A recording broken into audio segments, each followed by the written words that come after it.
अस्सलामुअलैकुम स्टूडेंट्स, उम्मीद है कि आप सब खैरियत से होंगे। हमने क्लास 10th के शॉर्ट क्वेश्चंस को चैप्टर नंबर 5 के स्टार्ट किया हुआ था, तो 9th क्वेश्चन हमने कवर कर लिए थे। आज हम उससे आगे चलेंगे। मूव करते हैं क्वेश्चन नंबर 10 की तरफ। क्वेश्चन नंबर 10 क्या है? Define and sketch synapse. आपने साइनैप्स को स्केच करना है, ठीक हो गया। तो synapses, neuron communicate with one another at a junction called synapses. जो न्यूरॉन्स होते हैं वो आपके एक बॉडी पार्ट से दूसरे बॉडी पार्ट तक जो मूवमेंट करते हैं या कम्युनिकेशन करते हैं या अपना जो मैसेज ट्रांसमिट करते हैं वो साइनैप्सिस की मदद से करते हैं। अब साइनैप्सिस की डायग्राम हमने नीचे देखी है, बनाई हुई है। साइनैप्सिस की डायग्राम आप देखें तो एक तरफ से नर्व इम्पल्सेस आ रही हैं, ठीक है, और दूसरी तरफ नर्व इम्पल्सेस आगे क्या कर रही है, मूव करते हैं। तो ये बॉडी का एक पार्ट है जो नर्व इम्पल्सेस जहाँ से आ रही है, और राइट साइड पर जहाँ नर्व इम्पल्सेस मूव कर रही है वो दूसरा पार्ट है, ठीक है। जो फर्स्ट पार्ट होता है उसको आप प्री साइनेप्टिक न्यूरॉन भी कहते हैं, जो ऊपर आपको मेंशन किया गया डायग्राम में। और जो खाली पार्ट है दरमियान में, ये वैसे नज़र आने में खाली नहीं है, ठीक है, वैसे आपको डायग्राम में रिप्रेजेंट किया गया है, इसको साइनेप्टिक गैप कहते हैं। और फिर जहाँ नर्व इम्पल्सेस आगे मूव करती हैं उसको पोस्ट साइनेप्टिक न्यूरॉन भी कहा जाता है। जो पहला हिस्सा है इसको एक्सन टर्मिनल कहते हैं, और जो सेंटर है, जो साइनेप्टिक गैप है, इसके अंदर जो न्यूरॉन होते हैं उसको न्यूरोट्रांसमीटर साइनेप्सिस कहते हैं। और फिर जो आगे नर्व इम्पल्सेस रिसीव करता है उसको न्यूरोट्रांसमीटर रिसेप्टर कहते हैं। तो इस इजी सी डायग्राम है, इसको आपने अच्छे तरीके से समझना है और याद रखना है और इसकी प्रैक्टिस करनी है ताकि आपको भूले नहीं। मूव करते हैं क्वेश्चन नंबर 11 की तरफ। How does an impulses cross a synapses. आपकी जो नर्व इम्पल्सिस हैं वो कैसे क्रॉस करती हैं साइनेप्सिस को, साइनेप्स गैप को। कहता है an impulse crosses a synapse by using chemical called neurotransmitter. तो इम्पल्सिस क्रॉस करती हैं साइनेप्स गैप को किस जरिए से? न्यूरोट्रांसमीटर की मदद से। When the impulse reach the end of the nerve cell, जैसे ही आपकी impulses end of the nerve cell पहुंचती है तो न्यूरोट्रांसमीटर आर रिलीज। तो न्यूरोट्रांसमीटर क्या हो जाता है? रिलीज हो जाता है।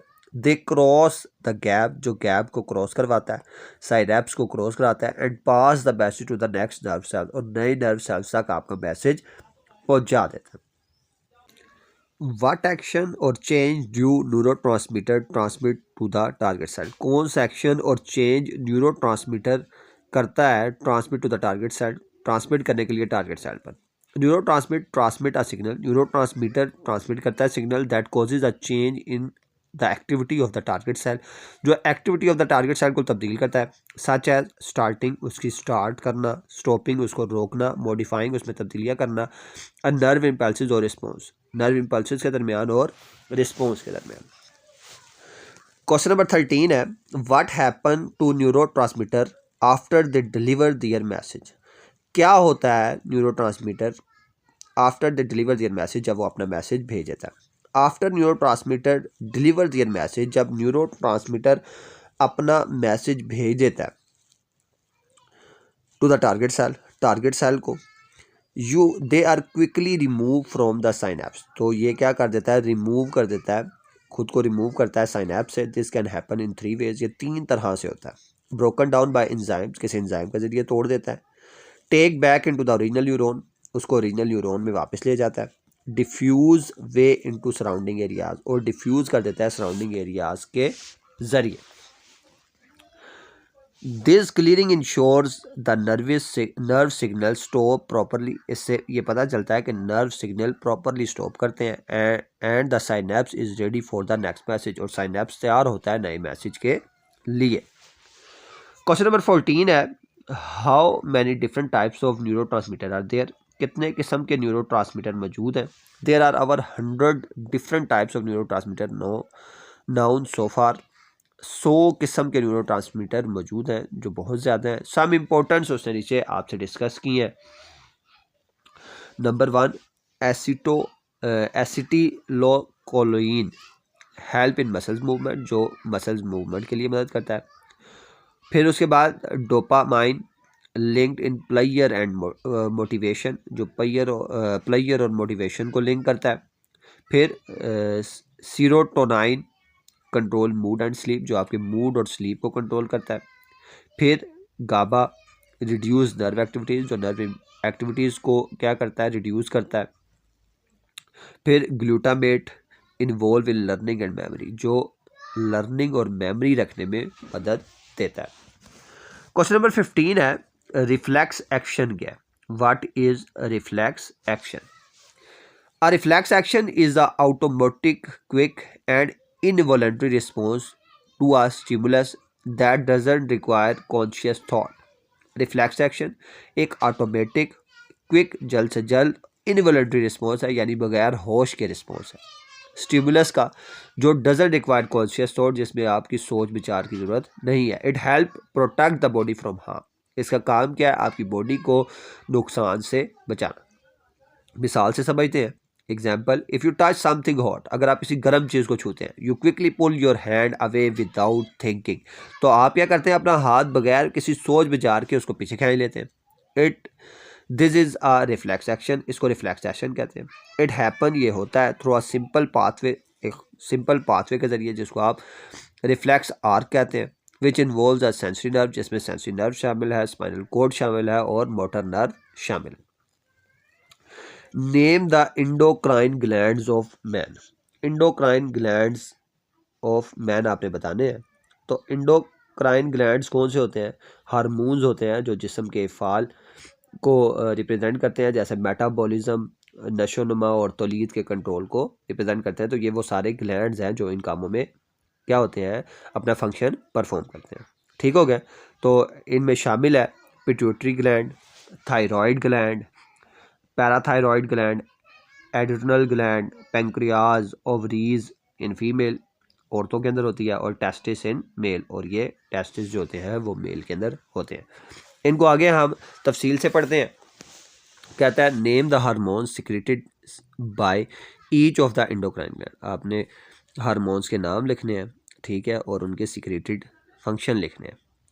Hormones secreted by each of the endocrine glands, endocrine glands के अंदर इनके फंक्शन, हार्मोन्स क्या काम करते हैं, वो हम डिस्कस करते हैं। एंडोक्राइन ग्लैंड के अंदर पहला जो है वो पिट्यूटरी ग्लैंड है, और पिट्यूटरी ग्लैंड ये एक मास्टर ग्लैंड है, ठीक है, जो दूसरे गदूद को क्या करता है, फंक्शन परफॉर्म कराने में मदद देता है, या दूसरे जो आपके हार्मोन्स हैं उनको क्या करता है, कंट्रोल करता है। ठीक है, ये मटर लाइक इसकी शक्ल होती है, आपके दिमाग के अंदर मौजूद होता है। ग्रोथ हार्मोन्स, ये हार्मोन्स को ग्रोथ करवाता है। Thyroid stimulating hormone, thyroid stimulating hormone को कोर्टिकोट्रोपिक हार्मोन्स, फिर prolactin follicle stimulating hormone, luteinising hormones, ठीक है, इन सबको ये क्या करता है, कंट्रोल करता है।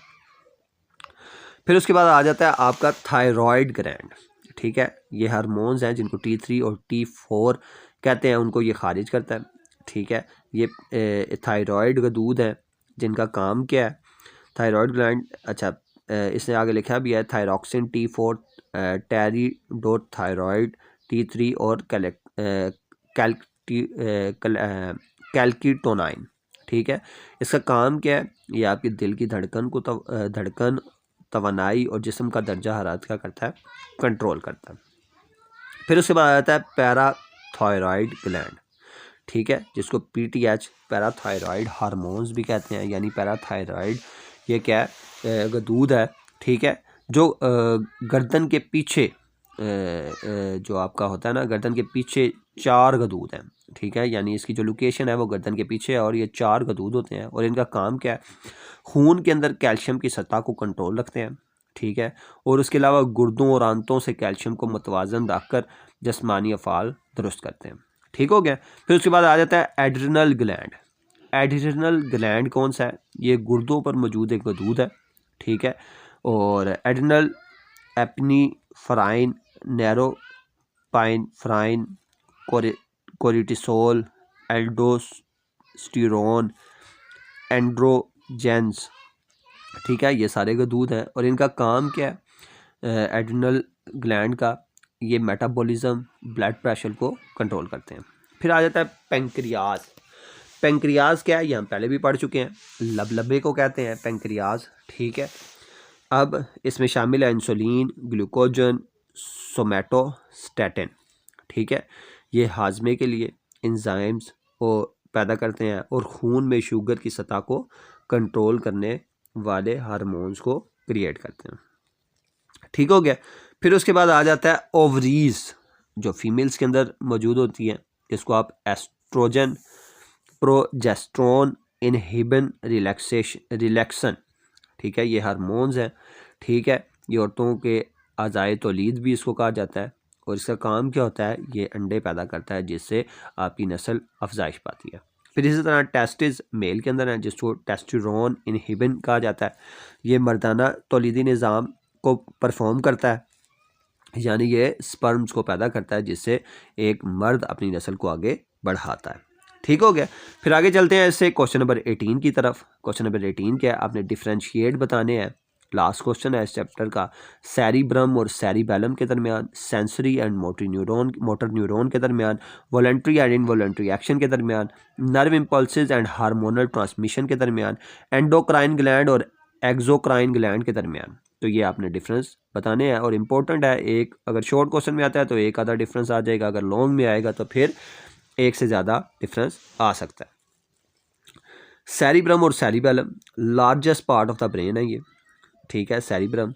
और secondary largest part of the brain क्या है, सेरिबेलम, ये हम ऊपर पढ़ भी चुके हैं। Cerebellum form a part of forebrain, ये एक पार्ट ऑफ फोर ब्रेन है। ये form a part of hindbrain, ये हिंड ब्रेन का एक पार्ट है। Unlike the cerebellum the white matter does not form arbor vitae, जो cerebellum है ये white matter does not form, white matter को फॉर्म नहीं करता, जिसको अर्बोर वाइटा कहते हैं। White matter in this region form arbor वाइटा, जबकि वाइट मैटर इस रीजन के अंदर क्या होता है, पैदा होता है। सेरिब्रम जो होता है वो कंट्रोल करता है वॉलंटरी मूवमेंट को, इंटेलिजेंस और मेमोरी को, जबकि सेरिब्रम क्या होता है, ये कंट्रोल करता है प्रिसिशन, ठीक है, प्रिसिशन यानी आपके बढ़ने की ताकत को, कोऑर्डिनेट करवाने की, एक्यूरेसी ऑफ टाइमिंग, पोस्चर और एक्यूरेट वर्क करवाने के लिए आपको यूज़ होते हैं ये हार्मोन्स। सेंसरी और मोटर न्यूरॉन, सेंसरी न्यूरॉन नाम से ही जाहिर है जो सेंस करता है, और मोटर नाम से ही जाहिर है जो एक्शन करवाएगा, ठीक है। तो sensory neuron that carry sensory impulses from sensory organs, sensory neuron जो सेंसरी न्यूरॉन इम्पल्सेस को हासिल करता है सेंसरी ऑर्गन से टू द सेंट्रल नर्वस, जो सेंट्रल नर्वस के अंदर मौजूद होते हैं, system are known as sensory neuron, इस सिस्टम को सेंसरी न्यूरॉन कहते हैं।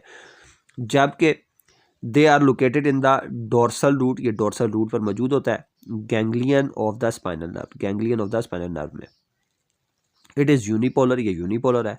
फाउंड इन आइज, आपकी आंखों में होता है, स्किन के अंदर होता है, ईयर्स के अंदर होता है, टंग के अंदर होता है और नोज के अंदर होता है, जिन्होंने चीज़ों को सेंस करना होता है।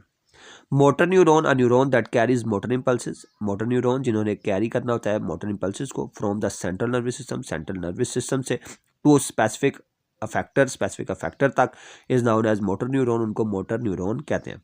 दे are located in the ventral root ganglion of the spinal cord, ये मौजूद होते हैं ventral root ganglion of the spinal cord. It is multipolar, ये मल्टीपोलर है। Found in muscles and glands, ये आपके मसल्स और ग्लैंड्स के अंदर मौजूद होते हैं। फिर नेक्स्ट डिफरेंस है वॉलंटरी और इनवॉलंटरी एक्शन। वॉलंटरी एक्शन कौन से होते हैं और इनवॉलंटरी एक्शन कौन से होते हैं।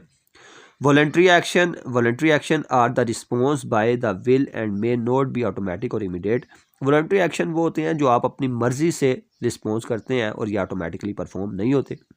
इट इन्वॉल्व कॉन्शियस थॉट, इसमें आपके दिमाग की हाजिर दिमागी होना लाजमी है। It is control by the cerebrum the biggest part of the brain, इसको कंट्रोल करता है सेरिब्रम जो आपके दिमाग का बड़ा हिस्सा है।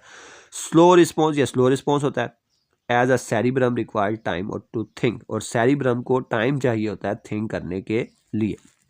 जबकि इनवॉलंटरी एक्शन आप ऊपर पढ़ भी चुके हैं, शॉर्ट क्वेश्चन भी था। इनवॉलंटरी एक्शन वो एक्शन होता है that occur automatically and without our awareness, जो विदाउट ऑटोमेटिकली होता है और हमारी अवेयरनेस हमारे ख्यालात के बगैर किया जाता है। It does not involve any kind of thought, इसमें कोई भी थॉट सोच विचार नहीं होती। As is not under the control one's will, और ये किसी भी कंट्रोल में नहीं होता। It control by the spinal cord, और इसको कंट्रोल करता है स्पाइनल कॉर्ड।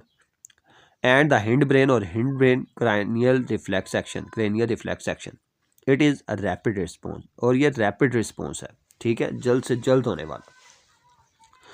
फिर नेक्स्ट डिफरेंस है जी, नर्व इम्पल्सेस और हार्मोनल ट्रांसमिशन। नर्व इम्पल्सेस और हार्मोनल ट्रांसमिशन के अंदर क्या फ़र्क है? Information passes as electric impulses along neurons, information pass करती हैं इलेक्ट्रिक इम्पल्सेस की तरह अलोंग न्यूरॉन के अंदर। Affect our rapid and short life, इसका अफेक्ट जो होता है वो रैपिड बहुत तेज़ होता है और शॉर्ट लाइफ होता है। ऑफ्टन इन्वॉल्व रिफ्लेक्सेस, और इसमें रिफ्लेक्सेस मौजूद नहीं होती।